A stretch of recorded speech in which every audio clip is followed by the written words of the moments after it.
Vamos mais uma vez conversar sobre alguns temas da semana. Então vamos falar hoje sobre polinomio e diagonalização, que já é o final da nossa unidade 2.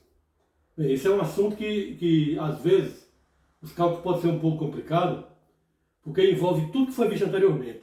Então tudo que foi visto anteriormente, tudo que você estudou já, vai aplicar agora. Aplicar agora de uma vez só. Então, vamos lá. Vamos fazer aqui, alguns comentários sobre alguns temas. Bem, aqui nós temos um sumário, como sempre,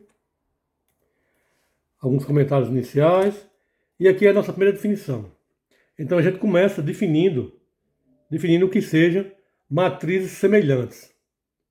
Então, duas matrizes são semelhantes, duas matrizes A e B são chamadas de semelhantes quando existir alguma matriz invertível, P, quer dizer, alguma matriz P que tenha inversa, de tal forma que você verifica a seguinte igualdade: A igual a P menos 1 BP.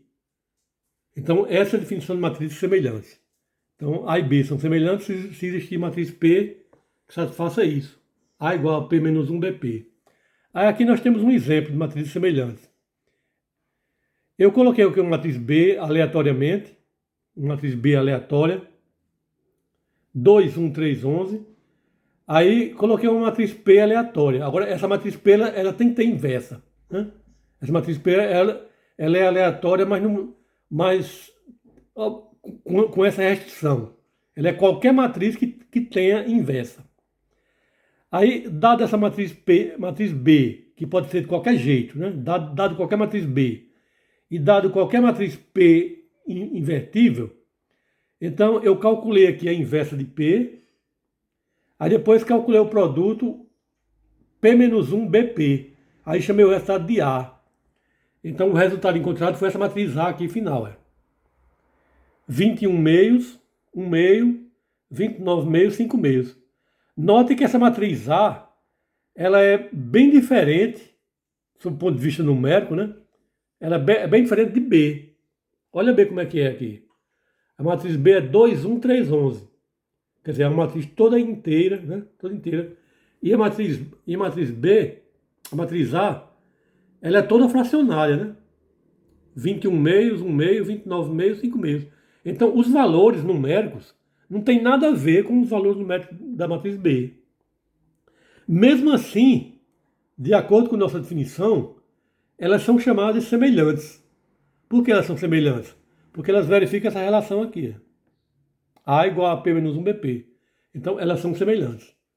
Então, note que essa palavra semelhança, ela não é um semelhante de acordo com o nosso senso comum, não. Quer dizer, não é porque as matrizes sejam parecidas, não. Porque elas não são parecidas, né? Do ponto de vista numérico, elas não têm nenhum valor em comum. Não tem nada em comum. Mas, mesmo assim, elas são semelhantes. Então, essa é a palavra que a gente usa. Agora, sabe-se que duas matrizes semelhantes, apesar de elas terem os valores numéricos diferentes, mas elas têm muitas propriedades em comum. Por exemplo, elas têm o mesmo traço. Traço é a soma da diagonal principal, né? Elas têm o mesmo traço, têm o mesmo posto, a mesma nulidade, o mesmo determinante, o mesmo polônimo característico, os mesmos altos valores. Então, elas têm muitas coisas em comum. Tem muitas propriedades em comum. Aqui a gente demonstra que elas têm o mesmo polônimo característico. É uma demonstraçãozinha de que elas têm o mesmo polônimo característico. Em particular, no exemplo anterior, eu calculei o polônimo característico de A, e deu isso aqui, e calculei o polônimo característico de B, e deu isso aqui, que coincidiu com isso aqui, né? Quer dizer, elas têm o mesmo polônimo característico. Mesmo o determinante aparentemente ser bem diferente, né? Você olha para esse determinante aqui, que é o determinante construído a partir de A, ele não tem nada a ver com esse aqui, né? que é o determinante construído a partir de B. Então, esse determinante aqui, numericamente, ele é bem diferente desse. Os elementos não têm nada em comum. Mas quando você desenvolve, o resultado dá o mesmo. Surpreendentemente, dá o mesmo. Então, é sempre assim. Toda vez que você tiver duas matrizes semelhantes e calcular o problema característico, então no final dá a mesma resposta.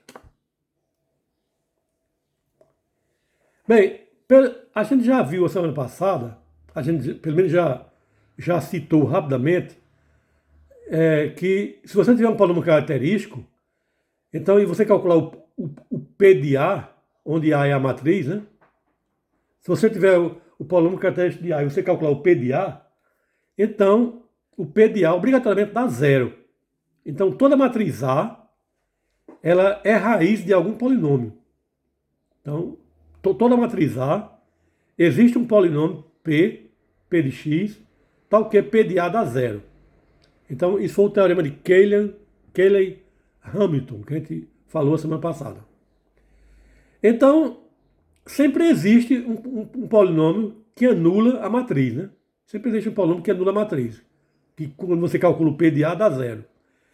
Então, agora, baseado nisso, a gente pega o polinômio de menor grau que fizer isso, o polinômio de menor grau que satisfizer P de A igual a zero, e a gente chama de polinômio mínimo da matriz.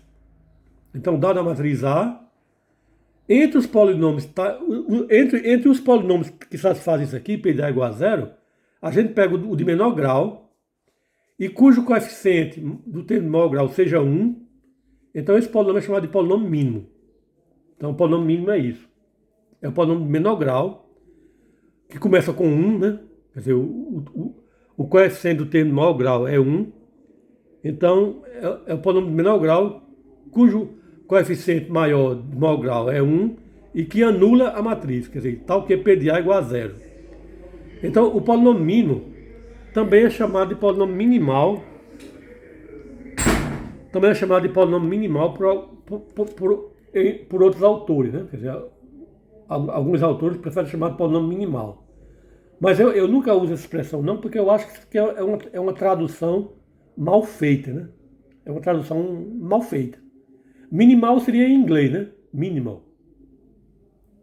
Então, polinômio minimal, seria o nome em inglês. Aí algumas pessoas traduzem de forma errada com polinômio minimal, mas eu nunca uso isso não. Eu uso polinômio mínimo. Aí tem um teorema importante aqui, um teorema importante que é o seguinte: se você tiver o polinômio mínimo e o polinômio característico fatorados, então eles obrigatoriamente têm os mesmos fatores de primeiro grau. Então, por exemplo, se você souber que isso aqui é o polinômio característico de alguma matriz, então o polinômio mínimo ele tem que ter também esse formato. Ele tem que ter esse formato. O que vai mudar são só os expoentes, quer dizer, eventualmente o que pode mudar são só os expoentes, mas os fatores eles têm a mesma base. Quer dizer, se você tem aqui lambda menos lambda 1 no polinômio característico, então no polinômio mínimo, obrigatoriamente você vai ter também em algum lugar lambda menos lambda 1. O que pode mudar é só o expoente, porque aqui eu tenho um expoente N1 e aqui eu tenho um expoente K1. Então esse expoente ele não é obrigado a ser o mesmo não. Aí se você tiver lambda menos lambda 2 no polinômio característico, no polinômio mínimo tem que ter também esse mesmo fator. Então isso é um teorema importante. A gente tá sempre usando isso aqui a toda hora. E agora um exemplozinho, que é o seguinte: se a gente diz que o polinômio característico é isso aqui, lambda menos 8 ao quadrado, lambda mais 5 elevado a 4, então quais são as possibilidades de polinômio mínimo? Bem, os polinômios mínimos vai ser todos os polinômios que têm o formato lambda menos 8 elevado a alguma coisa, lambda mais 5 elevado a outra coisa. Quer dizer, tem que ser dessa forma aqui.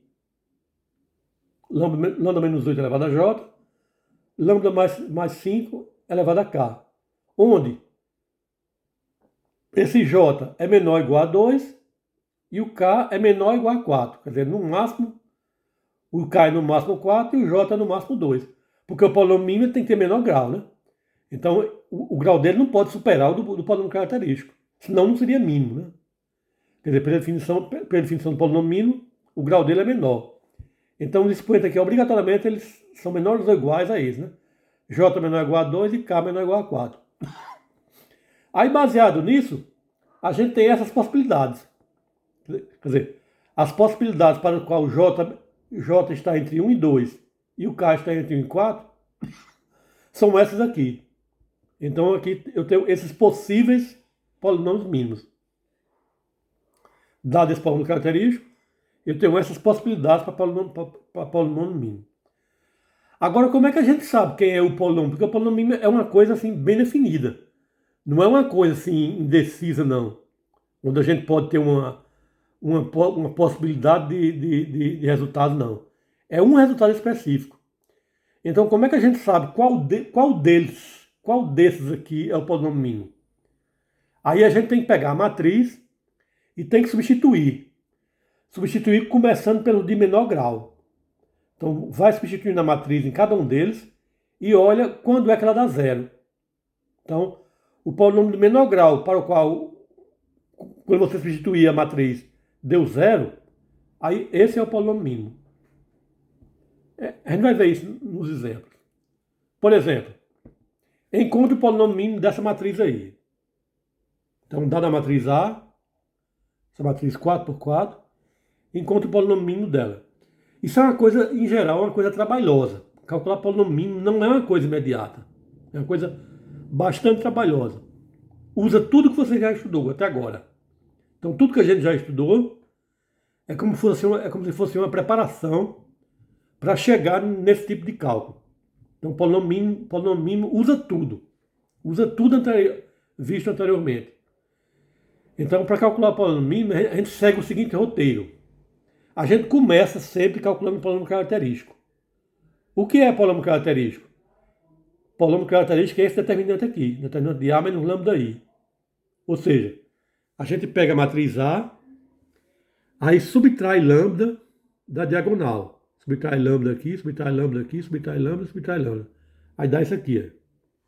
No caso aqui é X. Eu estou usando... Aqui eu derrotei errado. Aqui é lambda. Porque eu subtraio o lambda. Aí aqui na hora de escrever, eu escrevi X. Então era para ser lambda aqui. Aqui saiu escrito errado. O problema é que eu vim perceber isso agora. Quer dizer, eu já tinha lido isso antes inúmeras vezes, né? Mas nunca tinha percebido que aqui no lugar desse X deveria ser um lambda. Que foi o que a gente colocou aqui. A gente colocou lambda aqui, colocou lambda aqui, colocou lambda em todo canto. Aí só colocou X aqui. Então esse X aqui está errado. Aqui é para ser lambda. Então 1 menos lambda, 4 menos lambda, menos 11 menos lambda, 17 menos lambda. Aí você desenvolve a determinante, que é uma coisa trabalhosa. É uma coisa muito ruim de se fazer. Você desenvolve a determinante. Aí você chega em algum momento aqui. Se você fizer os cálculos corretamente, você vai obrigatoriamente chegar nesse resultado. Então esse aqui é o determinante. Agora vem uma parte que pode ser difícil, que é fatorar isso aqui. Então, fatorar polinômio é uma coisa que pode dar uma complicação assim do tamanho do mundo.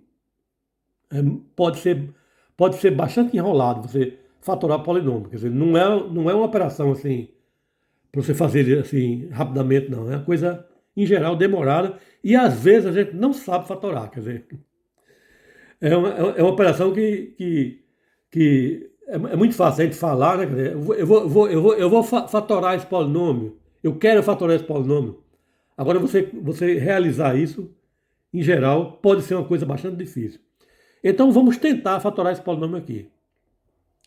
Então, como é que a gente faz isso? Olhe esse termo constante aqui, 40. Olha o termo constante, 40. Aí a gente faz o seguinte. A gente pega os divisores de 40. Quem são os divisores de 40? Mais ou menos 1, mais ou menos 2, mais ou menos 4, mais ou menos 5, mais ou menos 8, mais ou menos 10, mais ou menos 20, mais ou menos 40. Então, esses aqui são todos os números que você pode usar como divisor de 40, para a divisão da exata. Então, a gente tem aqui esse monte de possibilidades. Então, isso aqui são as possíveis raízes inteiras da equação. Então, as possíveis raízes inteiras são essas aqui. Aí você vai agora na base da tentativa você vai substituir uma por uma na equação. Então subtrai cada uma na equação e vê que só são raízes, apesar de ter aqui um monte de possibilidades, mas só são raízes mesmo 2 e 5. Porque são aquelas que dá P de 2 igual a 0 e P de 5 igual a 0. Então só são raízes 2 e 5. Então isso aqui você acha por tentativas, né? Você vai tentando até achar 2 e 5. É trabalhoso, né? Trabalhoso. Aí, se você sabe que 2 e 5 são raízes, então o polinômio P de lambda ele vai ser divisível por lambda menos a primeira raiz vezes lambda menos a segunda raiz. Então eu tenho aqui 2 e 5, então aqui lambda 2, lambda menos 5. Então o polinômio P de lambda vai ser divisível por isso. Isso aqui na verdade é isso aqui, a mesma coisa de lambda ao quadrado menos 7 lambda mais 10. Aí você divide o P de lambda, tá aqui o P de lambda, você divide por isso aqui. Lambda ao quadrado menos 7 lambda mais 10. Note que o resto dá zero. O resto deu zero. Mas o quociente deu lambda ao quadrado menos 4 lambda mais 4. Então daqui você tira as outras raízes que estão faltando. Porque aqui a gente só achou duas, né? Só achamos duas raízes. E faltam duas, porque o polinômio é de quarto grau, então ele tem 4 raízes. Então tá aqui 2 e 5 são duas. E as outras duas vão sair daqui. Aí você agora, lambda ao quadrado menos 4 lambda mais 4. Isso aqui se fatora como sendo lambda menos 2 ao quadrado. Portanto, o polinômio característico se fatora assim, né? P de lambda sobre lambda menos 2, lambda menos 5 é igual a lambda menos 2 ao quadrado. Portanto, P de lambda é igual a lambda menos 2 ao cubo, lambda menos 3. Então, o polinômio característico tem esse formato aqui. Então, conseguimos fatorar o polinômio característico. Essa é uma das passagens mais difíceis. Aí, baseado nisso aqui, eu sei quem são os possíveis polinômios mínimos. Então, o polinômio mínimo vai ser lambda menos 2 elevado a um certo valor que não ultrapassa 3. Então, pode ser 1, 2 ou 3 os expoentes, vezes lambda menos 5. Então, eu tenho essas três possibilidades para o polinômio mínimo. Então, são 3 possibilidades para o polinômio mínimo.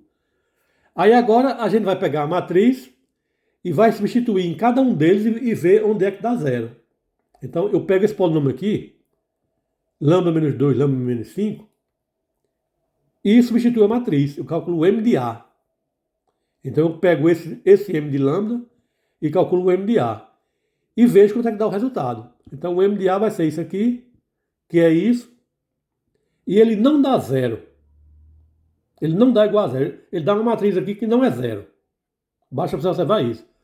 Quer dizer, eu nem sei quem é a matriz toda que vai aparecer aqui, mas o primeiro elemento é 3. Então, se o primeiro elemento é 3, então a matriz não é nula. Então, pronto. Aí eu já deixo para lá.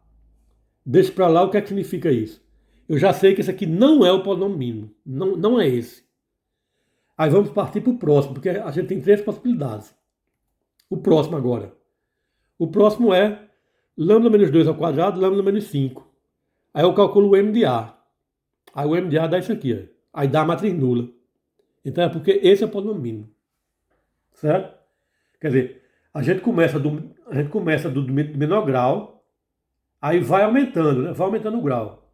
Aí quando a gente encontrar algum que dê zero no final, aí é porque esse é o polinômio mínimo procurado. Então, é assim que a gente calcula o polinômio mínimo. Veja que é uma coisa trabalhosa, né? Bastante trabalhosa. Olha só. Você começa a calcular um determinante, aí depois tem um polinômio que tem que ser fatorado, aí depois do polinômio fatorado, vem os possíveis polinômios mínimos, aí depois você vai substituir a matriz em cada um deles, começando do menor para o maior, quer dizer, partindo do menor para o maior, você vai substituir a matriz aqui até encontrar um que dê o resultado zero, que foi o que a gente teve aqui. Aí pronto, aí você acha o polinômio mínimo. Então o polinômio mínimo é uma coisa trabalhosa, né? Dá para fazer, quer dizer, dá para fazer na maioria dos casos, mas é uma operaçãozinha trabalhosa. Bem, mais uma definição, que é a última definição, dessa nossa unidade. O que significa uma diagonalização de uma transformação linear? Ou então, diagonalização de uma matriz, que é a mesma coisa, né? Então, uma transformação linear definida por isso aqui pode ser representada por uma matriz diagonal, quer dizer, você pode representar essa matriz por uma matriz diagonal, se somente se existir uma base de autovetores. Então, isso aqui tem que ser os autovetores da matriz para você poder conseguir representar a matriz por um formato diagonal. Então, é isso que a gente está dizendo nessa definição aí. Então, se você conseguir uma base de autovetores do espaço vetorial envolvido, então se você conseguir a base de autovetores, então você pode representar a matriz nessa base no formato diagonal. Então, a gente diz que a matriz é diagonalizável nesse caso. Aí, um exemplo. Dada essa transformação aqui, 25x menos 13y, 42x menos 22y, mostre que existe uma base de R2 formada por autovetores e determine a matriz da transformação dessa base. Então, mostre que existe uma base de autovetores. Então, vamos calcular os autovetores. Como é que a gente calcula autovetores? Do mesmo jeito de sempre, é uma coisa trabalhosa. Você pega a matriz da transformação, isso aí é uma coisa imediata, né? Você olha para cá, aí você monta imediatamente essa matriz, né? Basta pegar os coeficientes. Monta essa matriz. Aí aqui você subtrai lambda da diagonal. Aí tem o polônimo característico, quando você desenvolve o determinante. Então, o polônimo característico é isso aqui. Aí você fatora esse polinômio. Fatora esse polinômio. Então, para fatorar esse polinômio aqui, eu achei as raízes. É uma equação de segundo grau. Então, eu consigo achar as raízes. Eu consigo achar as raízes rapidamente, menos 1 em 4. Aí, com isso, a gente fatora o polinômio. Mas aqui a gente... Mas aqui a gente não precisa fatorar não, né? A gente precisa basicamente saber quais são as raízes. Então, eu calculei as raízes. Aí agora vamos pegar cada raiz dessa, que são os autovalores, vamos pegar cada raiz dessa, substituir aqui no determinante, e a partir daí vamos resolver um sistema. Então eu pego lambda igual a menos 1. Lambda igual a menos 1 substituindo aqui, vai dar isso aqui. Aí eu resolvo essa equação, que na verdade é um sistema. Aí eu resolvi esse sistema, aí eu obtenho uma resposta x 2x, ou seja, é x vezes 1, 2, então isso quer dizer que 1, 2 é um autovetor. Então isso aqui é como se fosse uma parte. Aí vamos agora pegar o outro alto valor. O outro alto valor é 4. Aí eu pego lambda igual a 4, substituo na matriz, substituo o valor de lambda por 4, aí eu obtenho isso aqui, aí isso leva a esse sistema, aí eu resolvo esse sistema, aí eu obtenho essa solução aqui, x 21x sobre 13. Então isso quer dizer que 21 sobre 13 é um autovetor. Aí eu posso multiplicar por qualquer valor que eu queira. Posso multiplicar por 13. Aí eu obtenho no final isso aqui. Eu obtenho esse autovetor aqui, 13, 21. Então 13, 21 é um autovetor associado a 4. Aí, como isso aqui não é múltiplo desse, esse vetor não é múltiplo desse, então eles são LI. Então, esses dois vetores, eles formam a base de R2 e é uma base formada por autovetores. Então, a conclusão que a gente tem daí é que a matriz ela é diagonalizável. Se você achar a matriz de T nessa base de autovetores que a gente encontrou, que foi o que a gente fez aqui, se você achar a matriz de T nessa base, então ela dá uma matriz diagonal. Está aqui, menos 1, 0, 0, menos 0, 4. Note que a diagonal aqui é formada pelos autovetores, os autovalores, menos 1, 4. Então isso é o que significa a matriz ser diagonalizável. Aí tem algumas observações. Note que a matriz diagonal encontrada, a diagonal é formada pelos altos valores. E se você considerar P a matriz formada pelos autovetores, autovetores aqui nas colunas, isso aqui foi o primeiro autovetor que a gente encontrou, e aqui foi o segundo autovetor. Se você considerar P igual a essa matriz, então essa matriz aqui, quando você calcular P menos 1 e calcular P menos 1 AP, dá exatamente a matriz diagonal, menos 1, 4, 0, 0, que foi a matriz diagonal que a gente encontrou aqui nessa parte. Então tem um teorema muito importante, então preste atenção nesse teorema, porque ele diz quando é que a matriz é diagonalizável ou não. Então uma matriz só é diagonalizável quando o polinômio mínimo for formado por fator do primeiro grau. Quer dizer, eu tiver só fator do primeiro grau no polinômio mínimo.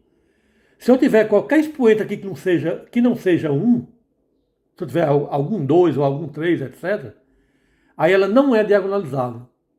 Então, para a matriz ser diagonalizável, o polinômio mínimo tem que ser um produto, o polinômio mínimo obrigatoriamente é um produto de fator do primeiro grau. Então, esse teorema é importante. Então, prestem atenção nele, porque ele diz quando é que A é diagonalizável.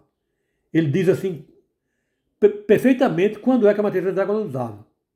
Então, ela é diagonalizável quando o polinômio mínimo for um produto de fator do primeiro grau. A gente usa muito isso. E agora vamos a um último exercício, que é um exercício, na verdade, que são dois, né? São dois exercícios, olha aqui, um item A e item B.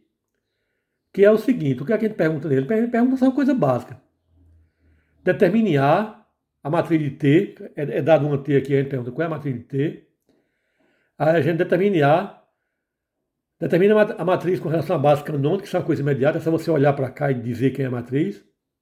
Calcula o polinômio mínimo de A, aí é que é uma coisa demorada, e verifique se é diagonalizável. Aí, se for diagonalizável, encontre uma base no qual você tenha a matriz de T nessa base sendo diagonal. Então, aqui são dois exercícios bastante longos, né? Mas eles são do tipo padrão, né?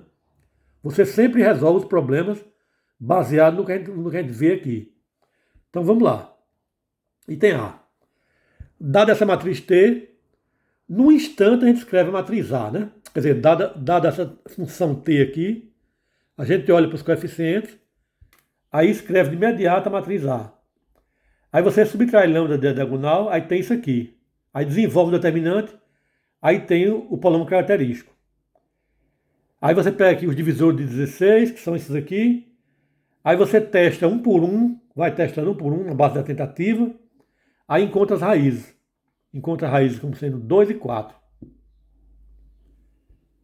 Aí você divide o polinômio por lambda menos 2, lambda menos 4, onde 2 e 4 são as raízes encontradas. Aí encontra menos lambda mais 2. Aí o polinômio característico pode ser fatorado dessa forma aqui. Aí daqui você tem os possíveis polinômios mínimos. Então quais são os possíveis polinômios mínimos? Vai ser lambda menos 2 elevado a alguma coisa que pode ser 1 ou 2, vezes lambda menos 4.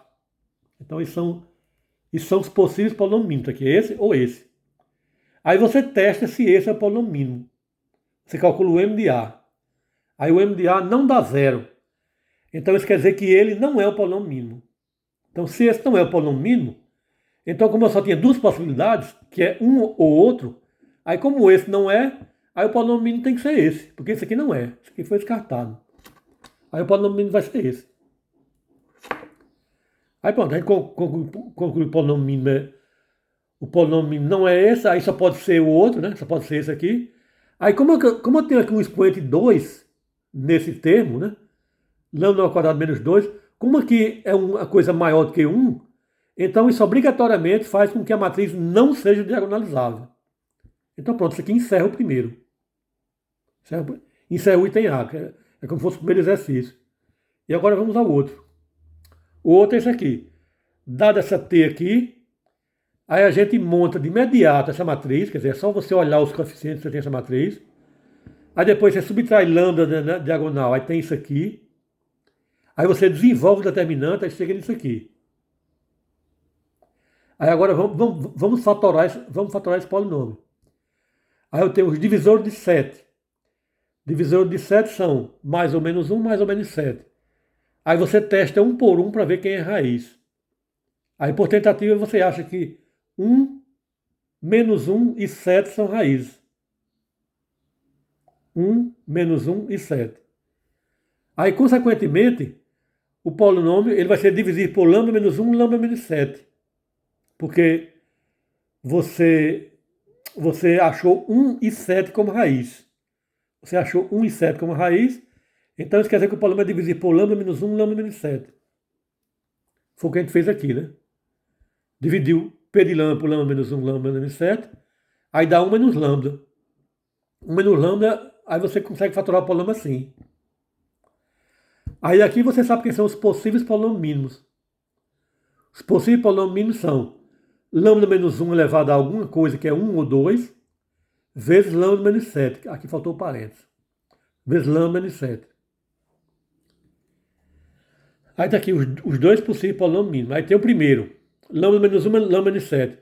Aí quando você substitui a matriz nele, você calcula o m de m, aí dá zero.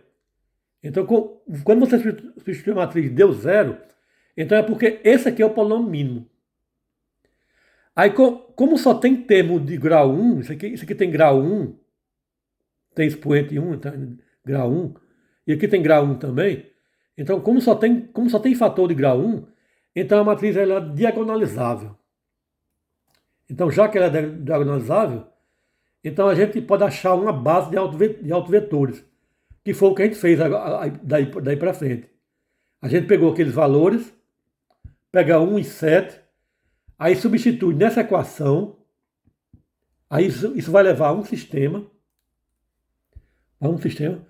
aí você resolve o sistema, aí você acha os autovetores, tá aqui, os autovetores. Aí depois pega o outro lambda, aqui foi lambda igual a 1. Lambda igual a 1, ela deu origem a dois autovetores. Aí depois pega lambda igual a 7. Lambda igual a 7, você substitui, aí tem um sistema, aí você resolve o sistema, aí acha mais outro autovetor. Aí pronto, aí você acha aqui a base de autovetores. A base é essa aqui, procurada. Aí se você calcular a matriz da transformação nessa base de autovetores, aí ela tem um formato diagonal, onde a diagonal é exatamente os autovetores, os autovalores, 1, 1 e 7. E pronto. E daí a gente termina. E aqui é um comentário final, que a gente diz que a gente pode usar o máximo para calcular polinômio mínimo. O máximo faz tudo, né? Ele calcula polinômio mínimo, calcula autovetores, autovalores, tudo. Então você tem que carregar um pacote chamado diag. Então se você quiser usar polinômio mínimo, no máximo, você chama esse pacote load, né? Load diag, o pacote chamado diag. Aí ele carrega um pacote específico. Aí você aqui entra com a matriz, eu entrei com a matriz aqui desse jeito. Aí você calcula o polinômio mínimo assim, você usa esse comando intermediário chamado Jordan M, quer dizer, Jordan da matriz. Aí depois é só você colocar assim, ó, você coloca minimal P, minimal poly de J. Onde J foi isso aqui, né? Minimal poly de J, aí ele dá o polinômio mínimo aqui no final. Então o máximo faz tudo isso que a gente fez. Então é isso, pessoal. Então era isso que eu tinha que falar com vocês. Então boa sorte, bons estudos. Vamos em frente. E até a próxima.